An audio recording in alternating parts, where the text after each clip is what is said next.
In other news, Treasury Cabinet Secretary John Mbadi has pushed back against calls for further budget cuts, warning that slashing expenditure could disrupt essential services and stall key development projects. Appearing before the National Assembly Budget Committee, Mbadi defended the government's spending priorities amid tough questions over fuel prices and austerity.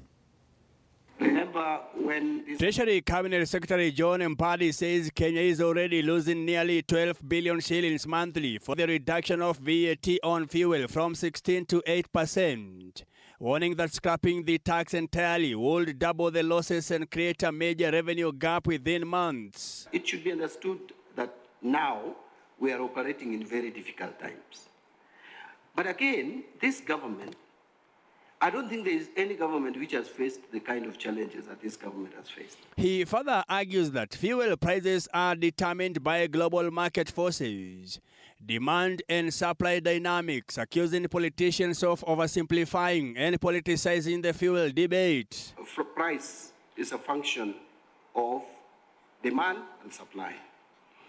Now, even if you are sourcing your fuel from India, leave alone the Middle East, India, whatever happens in Middle East affects the supply globally. He defended the proposed budget estimates, insisting that most allocations target essential services and constitutional obligations, while warning lawmakers against populist cuts that could destabilize the economy. Hasn't the government done something about cost of commodities?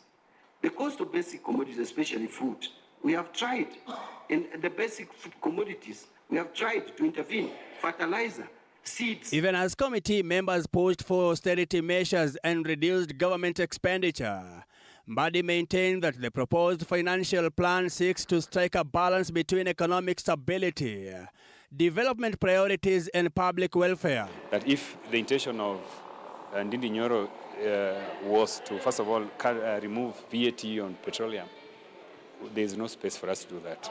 So we cannot cut foreign expenditure, foreign travels, we cannot cut CDF, we cannot cut salaries, because the largest portion of recurrent expenditure of this budget is salaries. The Treasury CS appeared before the committee on Thursday afternoon under intense pressure to explain how the government plans to balance rising public demands with shrinking fiscal space.